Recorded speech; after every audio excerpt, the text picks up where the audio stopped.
sont assurés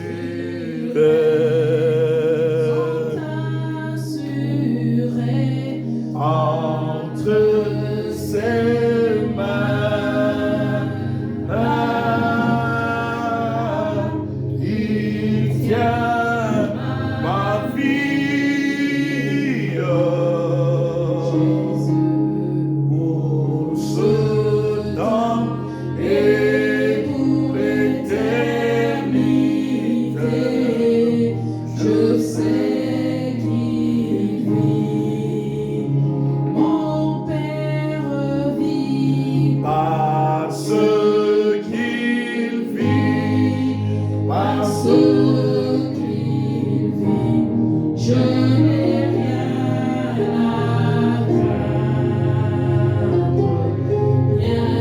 craindre,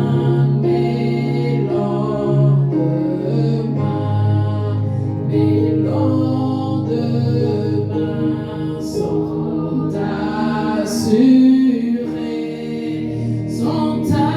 assurés entre ses mains.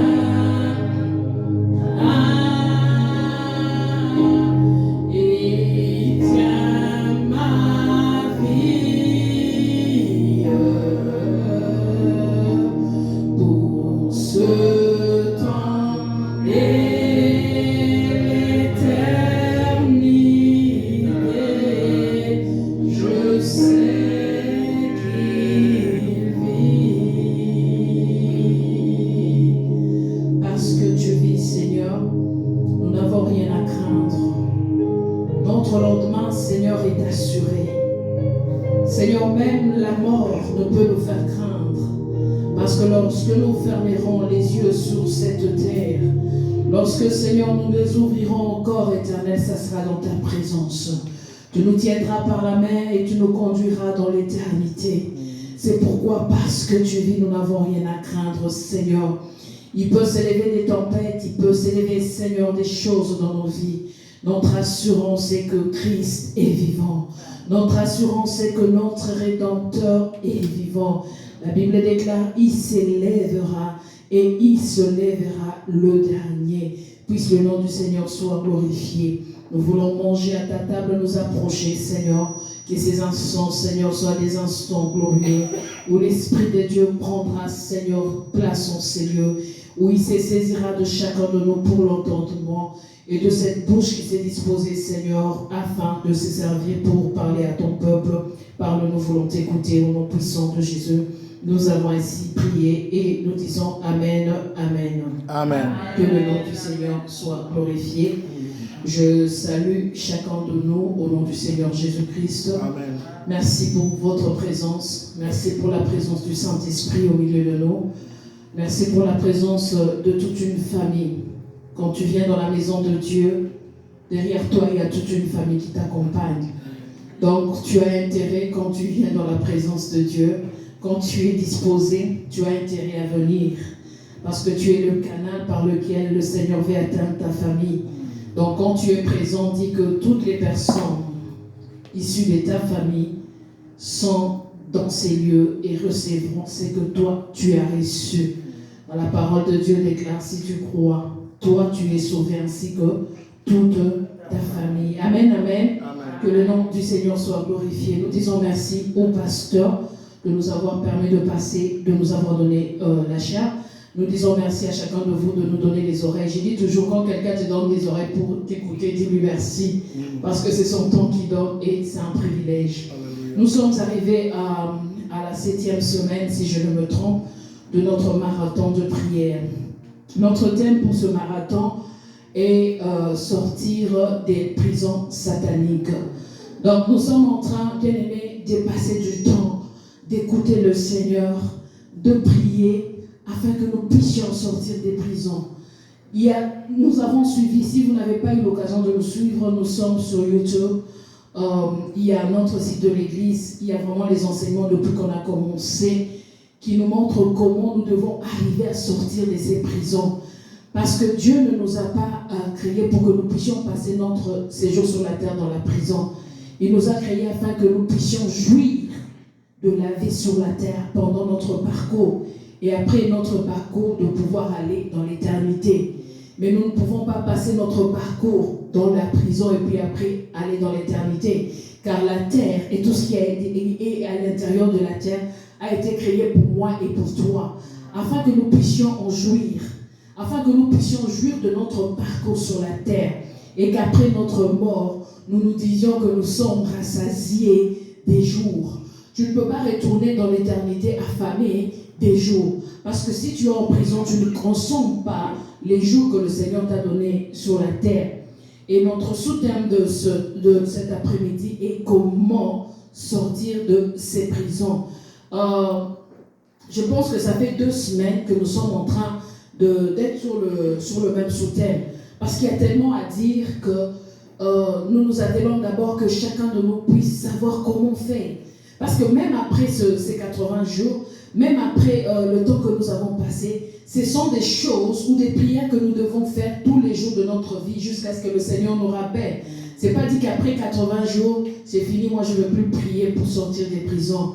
Vous savez quoi? Quand quelqu'un t'en veut, même si tu lui échappes, il se tient, il dit, bon, je l'attendrai où? Au tournant. Il s'est dit, j'attends qu'il ouvre juste une brèche. La parole de Dieu nous dit, il est comme un lion rugissant. Il cherche qui il va dévorer. C'est-à-dire que toi, tu es sorti de la prison, mais tu as ouvert encore une brèche qui t'est fait encore rentrer dans cette même prison. Bien-aimé dans le Seigneur, il faut que ces prières ou ces enseignements que le Seigneur nous donne puissent être des choses que nous allons appliquer tout le long de notre parcours. Parce que Jésus veut que nous soyons libres et que nous puissions vivre libres. C'est pourquoi nous prenons le temps lundi, mercredi, vendredi et dimanche. Ces temps-ci, c'est même le samedi matin que nous sommes à 2h de prière avec le pasteur en ligne pour ceux qui le font. Amen, amen. Amen. Que le nom du Seigneur soit glorifié. Nous allons prendre nos Bibles dans les livres des Actes des Apôtres.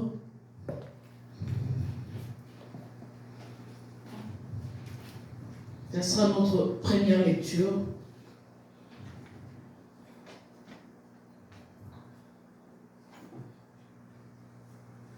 Nous lirons dans les livres des Actes des Apôtres, le chapitre 16. Nous lèvons pour la lecture principale, et après nous allons parcourir les Écritures. Acte 16, nous lirons du 23e verset. Et nous pourrons aller jusqu'au 34e verset. Acte 16, 23 à 34. Je veux lire au nom du Seigneur. La parole de Dieu nous dit: après qu'on les eut chargés des coups, ils le jetèrent en prison en recommandant aux geôliers de les garder sûrement. Les geôliers ayant reçu cet ordre, les jeta dans la prison intérieure et leur mit les ceps aux pieds.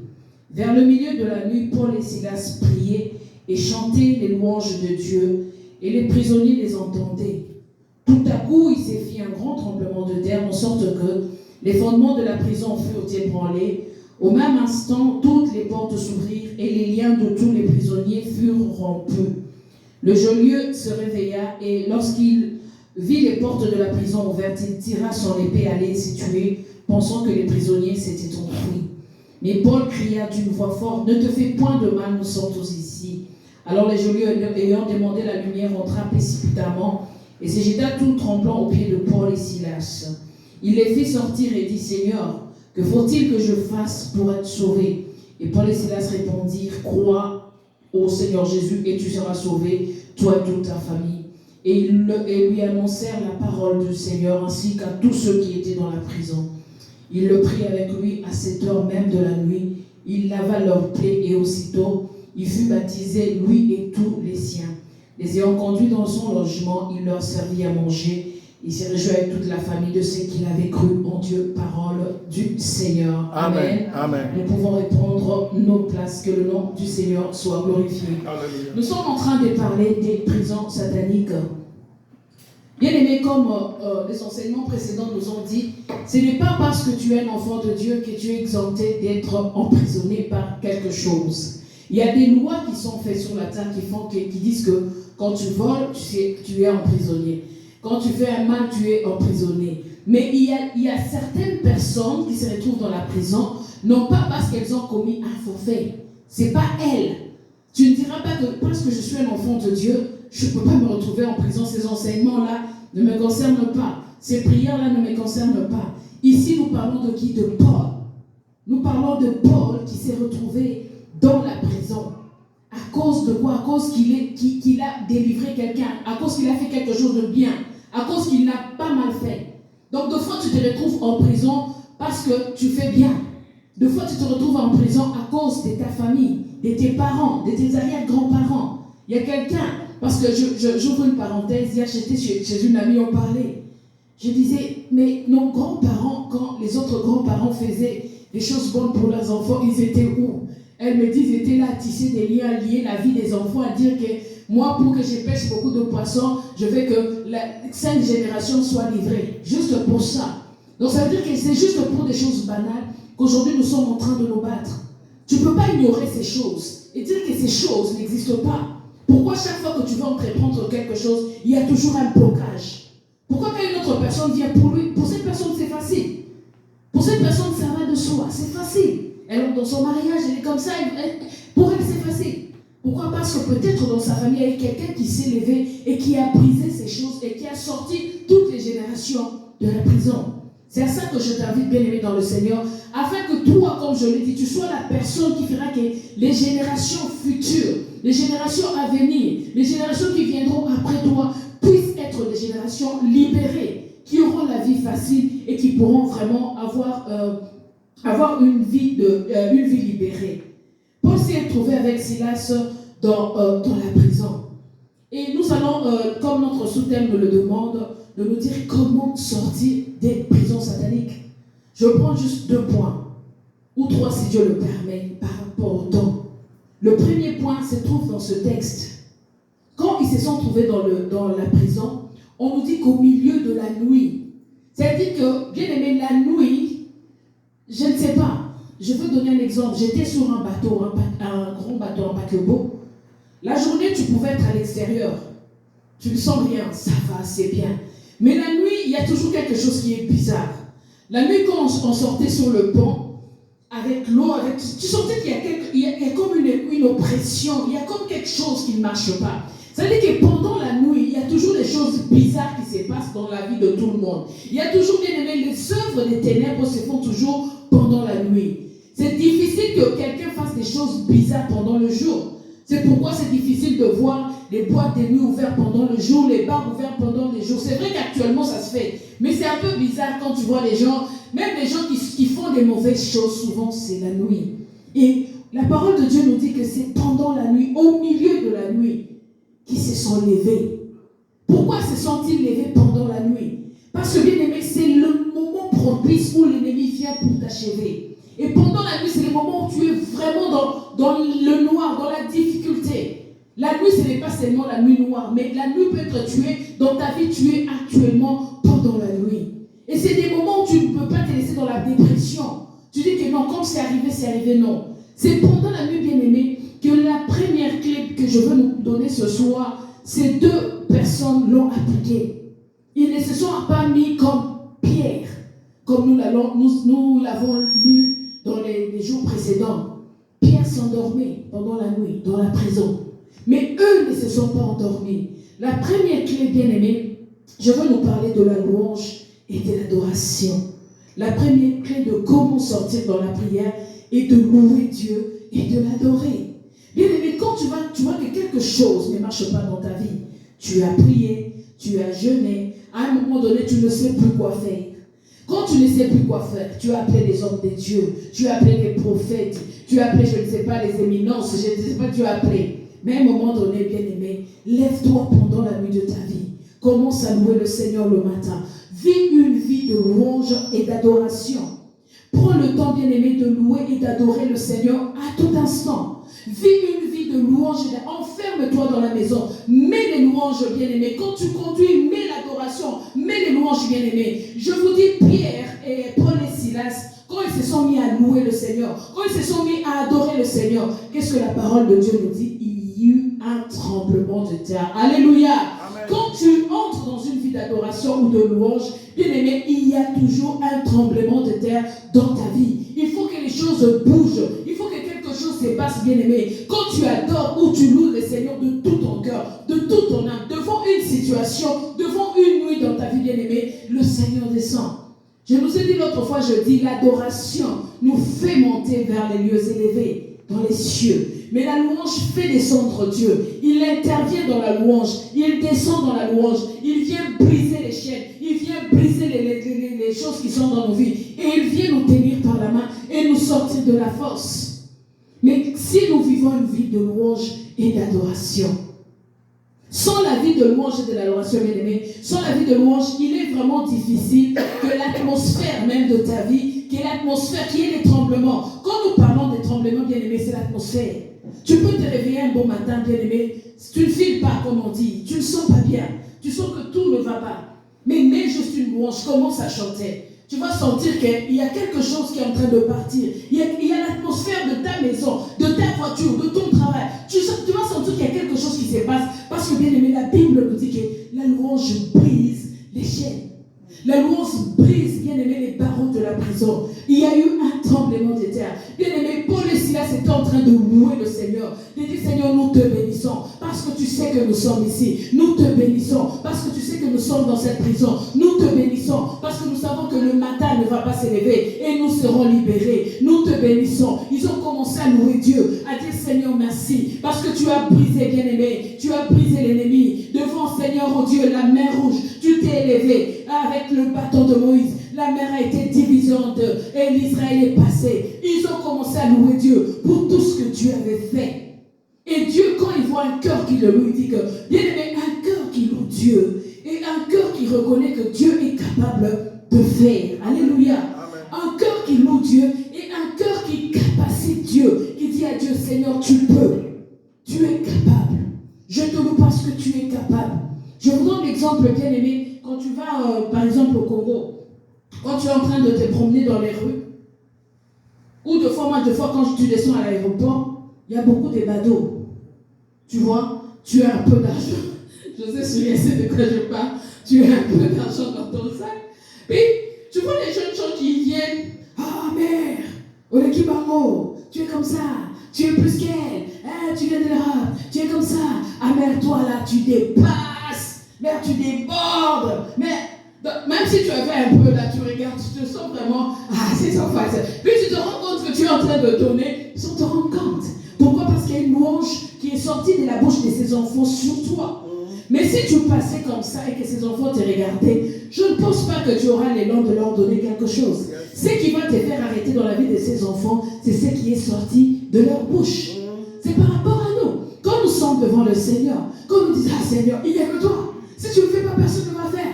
Si tu ne te mets pas dans cette situation, Seigneur, je suis perdu. Seigneur, fais quelque chose. Seigneur, fais quelque chose. Seigneur, je suis au bout. Je ne sais plus quoi faire. Il n'y a que toi. Seigneur, souviens-toi. Seigneur, lorsque Daniel était dans la fosse au lion, Seigneur, souviens-toi, tu es intervenu parce que Seigneur, tu es fort devant les lions. Tu vas dire, tu vas louer le Seigneur. Et il va s'arrêter, il va dire, cet enfant dit des bonnes choses sur moi. Je dois m'arrêter pour écouter qu'est-ce qu'il veut, pour faire quelque chose pour lui. Pourquoi? Parce qu'il m'a loué. Parce qu'il m'a loué. Et ils sont toujours là, les badauds, ils sont toujours là. Mon pao, tu es plus chef, tu es vraiment, mère, père, ils te disent des choses, Et en fait, si tu ne fais pas attention, les disques que tu avais sortis pour les transports, tu ne l'as plus. Hein. Parce que bien aimé, si nous créons l'image et la raison, mais ça fait toujours du bien. Hein. Ça fait du bien, on ne peut pas mentir, ne sois pas hypocrite. Amen. Quand tu passes, mère, toi tu es vraiment ta totale mère, toi tu es comme ça. Bien aimé, même si tu ne sois pas trop sain, tu sens quelque chose qui, ça fait du bien. Je dis, je dors. Parce que la louange, bien aimé, va chercher à ce que Dieu descende de son trône et vienne en intervention rapide. Il vient en intervention rapide. Lorsque les Méchach, Shadrach, Abednego, bien aimé, on nous dit qu'ils avaient les mains levées dans la fournaise de feu. Leurs mains étaient levées. Ils avaient les mains levées parce qu'ils savaient que Dieu verra. Parce qu'ils savaient que même dans le feu, Dieu est capable de faire. Je le loue parce que je sais qu'il est capable de faire. Seigneur, je suis dans la prison de la limitation. Mais il y avait certaines personnes qui dans leur compte n'ont jamais eu 5 000 $ assis comme ça, ou 10 000 assis comme ça, ou 100 000 assis comme ça. Il y a comme une limitation dans sa vie qui a été mise. On a dit celui-ci, tu ne dépenseras pas, tu ne dépasseras pas peut-être 1 000 $ dans ton compte. Dès que tu as 2 000, il y a un problème qui vient, qui te ramène à 1 000. Donc tu ne peux pas. Tu sens que toi-même tu regardes, tu dis, bien aimé, Dieu a mis en l'homme une certaine conscience qui te dit que non, là, parce que Dieu nous a appelés à l'excellence. Quand je n'arrive pas à atteindre cette excellence, c'est qu'il y a quelque chose qui ne marche pas. Je dois dire au Seigneur, Seigneur, tu m'as créé pour l'excellence. Pourquoi je suis limité? Et bien aimé, comme les orateurs précédents, ceux qui sont montés sur la chaire ou qui nous ont parlé au travers des médias sociaux, nous ont dit ceci. Il faut que toi-même d'abord, tu prennes conscience de ton état. Il faut que tu prennes conscience que je suis bloqué, que ça ne marche pas. Tant que tu ne prends pas conscience de ça, bien-aimé, le Seigneur ne peut pas intervenir. Tant que tu ne t'élèves pas, tu ne vas pas chez les médecins. Le médecin ne peut rien pour toi. Tant que tu viens, tu t'assois, tu commences à le regarder comme ça. Madame, qu'est-ce qui ne va pas? Tu le regardes comme ça. Comment il saura que tu as mal à la tête? Il ne peut pas savoir, il faut que tu dises que je suis malade. Même quand tu vas chez l'Éternel, notre Dieu, tu vas lui dire, Père, je suis bloqué. Ça fait un bout, Seigneur, que j'essaye. Je prie. Je sais de faire quelque chose de ma vie, mais je suis bloqué. Alors, dès qu'il y a un blocage dans ta vie, bien-aimée, si tu n'acceptes pas que ça ne marche pas, tu ne donnes pas au Seigneur accès à ta vie afin qu'il fasse quelque chose pour toi. Il a dit, j'ai entendu les cris de mon peuple qui est monté vers moi. Si le peuple d'Israël n'avait pas crié à l'Éternel, le secours ne serait jamais venu. Parce qu'il a dit, j'ai entendu un cri. Dieu doit entendre un cri. Dieu doit entendre quelqu'un qui se plaint. Dieu doit entendre quelqu'un qui est fatigué de sa situation. Dieu doit entendre quelqu'un qui a besoin d'un changement. Dieu doit entendre quelqu'un qui veut exceller. Bien-aimé, notre Dieu est un Dieu d'excellence. Pourquoi tu restes toujours, toi c'est les bas de l'échelon. Pourquoi les gens doivent toujours grimper et partir? Pourquoi tu acceptes ça? Bien-aimé, nous avons un Dieu grand. Nous avons un Dieu puissant. Nous avons un Dieu redoutable. Ça dépend de qui tu dis que Dieu est dans ta vie. Si pour toi Dieu est petit, il restera petit. Si pour toi Dieu est faible, il restera faible. Si pour toi Dieu est le tout-puissant, il sera le tout-puissant dans ta vie. Toute situation qui viendra dans ta vie, bien aimé, quand tu diras Seigneur, je sais que tu es le tout-puissant, bien aimé, il se manifestera comme étant le tout-puissant. Alléluia. C'est pourquoi Dieu nous a donné ces qualificatifs. Il a dit, je suis El Shaddai. Je suis Jéhovah Jireh. Je suis Jéhovah Shammah. Je suis Jéhovah Nissi. Je suis Jéhovah Rapha. Ça veut dire que quand tu es malade, tu sais que non. Au-dessus de toutes choses, au-dessus de toute maladie, il y a un Dieu qui guérit tout en tous. Il y a un Dieu capable de me guérir. Quel que soit le nom de ce que je porte dans ma chair, il y a un Dieu qui est au-dessus de cela. Bien-aimé, tu vas l'appeler. Dans la louange, tu vas dire, je te bénis. Parce que tu es celui, Seigneur, qui a guéri tu as guéri je ne sais pas qui. Tu as guéri ma mère, tu as guéri mon père, tu as guéri X, tu as guéri. Parce que tu l'as déjà vu à l'œuvre. Bien-aimé, la louange, c'est de dire à Dieu ce qu'il a fait. C'est que tu sais que Dieu a déjà fait. Bien-aimé, si tu loues Dieu seulement pour lui dire, je vais vous donner un exemple. Comment seulement dire, Seigneur, je te loue parce que, Seigneur, tu as habillé Salomon plus que les fleurs des champs. Seigneur, je te loue parce que c'est toi qui habilles.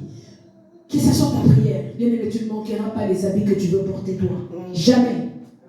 Ça, je te le dis. Tu en auras, tu ne sauras même plus quoi en faire. Si tu dis Dieu, Seigneur, tu es celui qui guérit. Je sais que tu guéris. Tu te lèves le matin, Seigneur, tu as un petit malaise, Seigneur, je sais que tu es l'Éternel qui me guérit. Tu le loues parce que, bien aimé, les petites malaises viendront, mais ils partiront.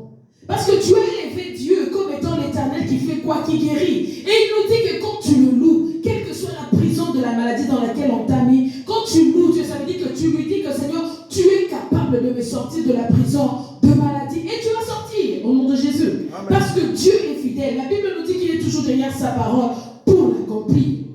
Quand tu loues le Seigneur, ô éternel mon Dieu, je te bénis parce que tu es celui qui bénit, car tu as dit que l'or et l'argent t'appartiennent. Je te loue, Seigneur, même si aujourd'hui dans mon compte c'est moins X ou moins Y. Même si à chaque semaine j'arrive toujours à moins. Je te loue parce que je sais que l'or. Bien-aimé, commence toujours à louer Dieu à cause de cela. Commence à louer Dieu, Seigneur. Je sais que tu es Dieu. Je sais que tu es capable. Je sais que, bien-aimé, tu verras que Dieu sera capable d'éplucher tes dettes. Il sera capable, bien-aimé, de te mettre à l'abri du besoin parce qu'il est l'éternel Dieu qui écoute et qui entend. Il te sortira, bien-aimé, de la prison de la pauvreté. Il te sortira de la prison du blocage. Il te sortira, bien-aimé, de la prison de manque. Il a dit, vous ne prêterez pas, vous prêterez. Il te sortira, bien-aimé, de cette, comment on appelle ça, de ce cycle des dettes. Il va te sortir de là. Moi, je me rappelle, à un moment donné, quand je suis arrivée, vous voyez, quand on était arrivé, on ne savait pas qu'il ne fallait pas travailler pour quand tu étais dans le social. On venait à peine d'arriver. Il y a eu des choses, puis tu vois, on t'envoie, non, tu dois 2500. 2500 aujourd'hui et 2500 il y a 10 ans, c'est pas le 2500, c'est pas pareil. Parce qu'aujourd'hui, 2500, ça va un peu. Mais il y a 10 ans, c'était 2500. Tu dis 2500, je vais commencer où? Je ne sais pas comment je vais faire. Mais je commençais à prier Dieu, à louer Dieu. Mais je ne sais plus parce que ça fait longtemps. Mais je sais que cette dette était partie. Elle était partie, je ne sais pas. Il y a eu un virement, il y a eu quoi? Il y a eu les impôts. En tout cas, je ne sais pas. Mais cette dette a été effacée. Parce qu'elle était devenue comme une prison pour moi. Tu vois, quand tu as on t'appelle, le gouvernement t'appelle, oh, madame ceci, madame, à un moment donné, tu entres dans une prison, tu deviens frustré, bien-aimé, tu te dis, qu'est-ce que je veux faire? Tu n'as plus la paix, ta paix est volée. J'ai invoqué l'Éternel, comme a dit David, il m'a répondu, il m'a exaucé. Bien-aimé, quand on a le regard tourné vers lui, il fait rayonner notre visage, bien-aimé. Il est capable de changer l'eau en vin. Il est capable, bien-aimé, d'appeler à l'existence ce qui n'existe pas. Si le premier miracle, bien-aimé, de Christ était de changer l'eau en vin, c'était pour te dire, moi et toi, qu'il est capable de changer tout. Il n'y a aucune situation qui peut stagner devant notre Dieu. Il t'a dit ce qui était blanc et changé en rouge. Ça veut dire que c'est moi qui suis le maître de l'histoire. C'est moi qui suis le maître des éléments. Ce qui était vin est devenu, ce qui était eau est devenu vin. Et ce n'était pas n'importe quel vin. Parce qu'on nous dit que le maître des cérémonies a dit, mais l'habitude, on sert le mauvais vin à la fin parce que tout le monde est ivre. Mais comment tu as servi le mauvais, puis tu as gardé le bon pour la fin? Il ne savait pas que Jésus est l'excellence bien-aimée dans le Seigneur. Autant opportun, autant favorable, le Seigneur s'élève. Si tu les loues et tu lui dis, Seigneur, sors-moi de cette situation. Marie a appelé Christ, il a dit, Jésus, ils n'ont plus à boire. Il faut que quelqu'un s'élève et présente sa cause devant Dieu pour que le Seigneur intervienne.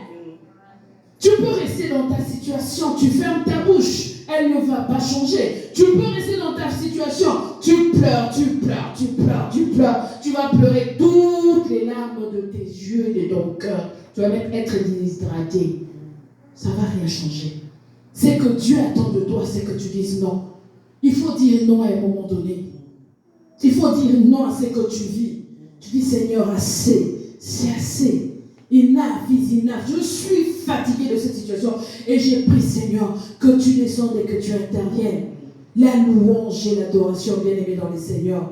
Loue Dieu quand tu te sens emprisonné. Commence à célébrer Dieu. Bien-aimé, la louange brise les chaînes. La louange brise le blocage. La louange brise, bien-aimé. Même les chaînes, bien-aimé. Tu sais, les mauvaises humeurs, là, tu te réveilles. Tu vois toi en noir. Tu regardes même tes chaises, tu les vois moches. Tu regardes tes draps, tu dis, ces draps viennent d'où? Parce que déjà, tu es toujours... De base, tu es parti de mauvaise humeur. C'est-à-dire que tout ce que tu vois autour de toi est mauvais. Bien aimé, c'est une prison dans laquelle l'ennemi veut te mettre afin de gâcher ta journée. Il te vole ta journée comme ça. Tu restes tu te rêves comme ça, bien aimé, comme on dit dans le monde du mauvais pied. Commence à louer le Seigneur. Seigneur, je te loue. David a dit de ce que je suis une créature merveilleuse. Même si tu as un gros bouton qui est sorti de ton joue là, même si tu, je ne sais pas moi, qu'est-ce qui se passe sous ton visage ou ton corps, Seigneur, je suis bien là. Seigneur, tu m'as créé, tu as pris le temps de me créer. Commence à louer le Seigneur. Seigneur, merci pour mon appartement. Merci pour le temps que tu m'as donné. Je te loue parce que tu... Bien-aimé, fais ces choses, tu me donneras raison. Tu verras que le bleu que tu voyais bleu, au moment donné, ça va être rouge. Tu vas commencer à voir que non, je suis belle. Ma maison et ma voiture, ça va. Et tout va bien. Parce que pourquoi? Parce que tu as demandé son intervention. Tu as loué, il est descendu, il dit non, si je laisse cet enfant, bien aimé, c'est que le diable dévore. En gros, c'est quoi? C'est ton temps. Ce qui te vole en gros, c'est ton temps. Il te dit, ok, toi là, c'est bon. Chale quand tu veux chialer, pleure quand tu veux pleurer. Et tu vois, cette journée, tu aurais pu faire des grandes choses. Mais elle dépasse au lit, tu es toujours... C'est une journée que tu as perdue à ne rien faire. Une journée que tu as perdue à pleurer. Une journée que tu as perdue, bien-aimé. Il vient voler ta joie pour prendre ton temps. Bien-aimé, le Seigneur, dans sa parole, nous dit, nous devons racheter le temps, car les jours sont mauvais. La parole de Dieu nous dit, Seigneur, apprends-moi à compter mes jours. Parce que nos jours sur la terre sont éphémères. On n'a pas beaucoup. On n'a pas beaucoup. Peut-être tous parmi nous, nous avons déjà fait la moitié de ce que nous devrions sur la terre. Il nous reste combien, on ne sait pas. Mais lui, il va venir voler seulement ton temps. Je vole son temps. Il faut qu'il jouisse, mais moi je ne veux pas qu'il jouisse sur la terre. Je vole son temps. Je vole son temps à la tristesse. Je vole son temps. Il va être emprisonné. Je le mets dans la prison de l'amertume. Il va être tout le temps une personne qui a de l'amertume, qui ne rit pas, qui ne jouit pas. Pourtant, il y a tout ce qu'il faut autour de lui pour jouir. Ce n'est pas l'argent qui permet que tu jouisses dans ta vie, mais c'est la présence de Dieu. Quand tu es avec le Seigneur bien-aimé, tu jouis de la vie. Quand tu es avec le Seigneur bien-aimé, quelles que soient les circonstances, tu peux faillir, mais tu te lèves et tu continues. Amen, amen. Amen. Que le nom du Seigneur soit glorifié. Alléluia. Que le nom de Jésus soit béni. Alléluia. Le deuxième point, bien-aimé, nous allons prendre les psaumes. Là, je veux lire le psaume 91, je pense. Nous allons prendre le psaume 91. C'est un psaume que j'aime beaucoup. C'est un psaume qui me bénit beaucoup. C'est un psaume qui me fait toujours du bien. Quand je suis devant le Seigneur et quand je suis un peu tourmentée, j'invoque ce psaume et il me fait du bien. Je vais lire juste le premier et le deuxième verset. La parole de Dieu déclare: c'est lui qui demeure sous l'abri du Très-Haut, repose à l'ombre du Tout-Puissant. Je dis à l'Éternel, mon refuge et ma forteresse, mon Dieu en qui je me confie, car c'est lui qui te délivre du filet de l'oiseleur, de la peste et de ses ravages. Amen, amen. Bien aimé, le deuxième point, c'est de demeurer dans la présence de Dieu. Le premier point, bien aimé, dont je vous ai parlé, c'était la louange et l'adoration. Et le deuxième point, c'est de demeurer dans la présence de Dieu. Car on nous dit que c'est lui qui demeure sous l'abri du Très-Haut, repose à l'ombre du Tout-Puissant. Bien-aimé, demeurer dans sa présence, c'est quoi? Je ne dis pas, José est venue chez moi le mardi, je crois. Quand elle est venue, elle n'est pas venue demeurer. Elle est venue de passage. On a grignoté, on a papoté, puis elle s'est levée, elle a fait quoi? Elle est partie. Mais moi, je demeure chez moi. C'est-à-dire que je vis là, je fais tout là. Je donne mon maximum pour que tout aille bien chez moi. Elle ne donne pas son maximum pour que tout aille bien chez moi. Mais moi, je dois, parce que c'est ma demeure. C'est pourquoi le psaume nous dit, celui qui demeure sous l'abri du Très-Haut. Ça dit que je suis là ancré, assis. Je sais que je n'irai nulle part. Il n'y a aucun endroit dans ma vie où je serai à l'aise. Il n'y a aucune place où je veux aller si ce n'est dans sa présence. Mais si tu es dans cette position, si tu demeures dans la position de rester sous l'abri du Très-Haut. Bien aimé, la parole de Dieu, comme je l'ai lu, verset 3 nous dit, car c'est lui qui te délivre du filet de l'oiseleur. Filet de l'oiseleur, mon tambour, piège. Donc tu ne vas pas demeurer dans le piège de l'ennemi. Tu ne seras pas bien aimé, pris au piège par l'ennemi. Tu ne seras pas bien aimé. Quand tu es pris au piège, ça veut dire que tu es bloqué quelque part. Quand les chasseurs mettent des filets pour attraper, ça veut dire qu'ils mettent ces filets pour attraper, capturer des choses ou des animaux. Donc les la parole de Dieu nous dit que si tu demeures sous l'abri du Très-Haut, si tu reposes à l'ombre du Tout-Puissant, la parole de Dieu nous dit qu'il te délivrera du filet des oiseleurs. Ça veut dire qu'il te sortira de la prison. Ça veut dire qu'il te sortira de là où tu as été enfermé. Ça veut dire qu'il te sortira de là où tu as été piégé. Ça veut dire qu'il te sortira de ces choses parce que tu es demeuré. Bien-aimé, demeurer dans la présence de Dieu, comme je vous ai dit, ça implique beaucoup de choses. Ça veut dire que ce n'est pas compliqué. Regarde seulement tout ce que tu fais dans ta maison. Regarde le soin que tu apportes dans ta maison. Tu nettoies ta maison. Nettoie ta relation avec le Seigneur. Tu fais à manger. Partage ton repas avec Dieu. Écoute-le te parler. Parle-lui. C'est-à-dire que tu entres dans la cuisine, tu fais à manger. Bien aimé, tout ce que tu fais chez toi, fais-le avec le Seigneur. C'est ça, demeurer dans sa présence. C'est-à-dire que tu fais de Jésus ta demeure. Tu reposes sous son ombre. C'est-à-dire que tu ne quittes pas sa protection. Tu es sous l'ombre du Tout-Puissant, tu es là. Quand tu balayes le matin, dis Seigneur, je veux demeurer. Seigneur, tu confesses, tu sanctifies ta vie, tu enlèves tout ce qu'il y a comme saleté. Tu ne te limites pas, il faut qu'il y ait un parfum de bonne odeur chez toi. Tu cherches un pouf-pouf, tu mets, tu cherches, tu sais pas moi, un détergent qui sent bon, tu essuies tes vêtements, tu nettoies tes vêtements. Tu prends soin de ta maison, prends soin de ta relation avec Dieu, demeure dans sa présence. Bien-aimé, Adam et Ève demeuraient dans la présence de Dieu. Ils étaient là, dans la présence du Seigneur. Mais quand ils ont failli, on nous dit que le Seigneur commence à les chercher. Adam, où es-tu? Tu es où, Adam? Mais Adam, le Seigneur savait où il était. Mais lui avait quitté l'ombre du Tout-Puissant. Lui avait quitté, bien-aimé, la demeure du Tout-Puissant. Parce qu'il avait désobéi à ce que Dieu lui avait dit. Il était allé à côté de la main de Dieu. C'est ce qui nous arrive, bien-aimés, quand nous quittons la présence de Dieu. C'est pourquoi les portes s'ouvrent dans nos vies. Une porte qui a été fermée pendant tes 80 jours. Si tu ne demeures pas sous l'ombre du Tout-Puissant, cette porte va s'ouvrir. Et la parole de Dieu te dit, ta condition actuelle sera, et ta condition future sera pire que ta condition actuelle. Pourquoi? Parce que tu as quitté la présence du Tout-Puissant. C'est-à-dire que quand tu vas demeurer dans sa présence, bien-aimé, il a dit qu'il va te délivrer. Donc il y aura des filets des oiseleurs. C'est-à-dire que les oiseleurs, les filets seront là pour attraper, pour capturer. Et bien-aimé, quand tu demeures sous cet homme, c'est Jésus qui descend, c'est Jésus qui vient et qui te fait sortir, bien-aimé, de cette prison. Il y a un qui n'a même pas prié. Et Pierre n'a pas prié, il dormait. Jésus sait que tu es fatigué. Il a dit, je sais que tu es fait de chair. Il sait, il connaît tes limites, il sait. Il y a dans les cas où, bien aimé, il vient lui-même, il dit, oui, ça, si je laisse ce monsieur ici, ça va être la catastrophe. Il vient comme il est venu chez Pierre. Il envoie un ange. L'ange est descendu, il a donné un coup aux côtes de Pierre. Et il a sursauté. Il a dit, mets tes sandales vite, mets ta tunique. Allez, let's go. Il y a du moment où tu forces, par diverses façons, par diverses manières.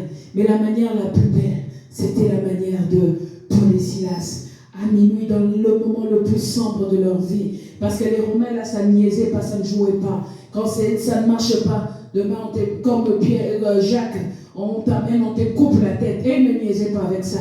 Et quand on les attrapait, quand on les mettait en prison comme ça, c'était une persécution de l'église. Ils ne savaient pas si le lendemain ils seront en vie. Mais Pierre s'est endormi, découragé. Il a dit que je meurs seulement. Demain matin, de toutes les façons, ce qui arrive à Jacques va m'arriver. Mauvaise attitude. Très mauvaise attitude. La bonne, c'est celle de Paul et de Silas. Ils se sont levés. Ils ont commencé à louer le Seigneur.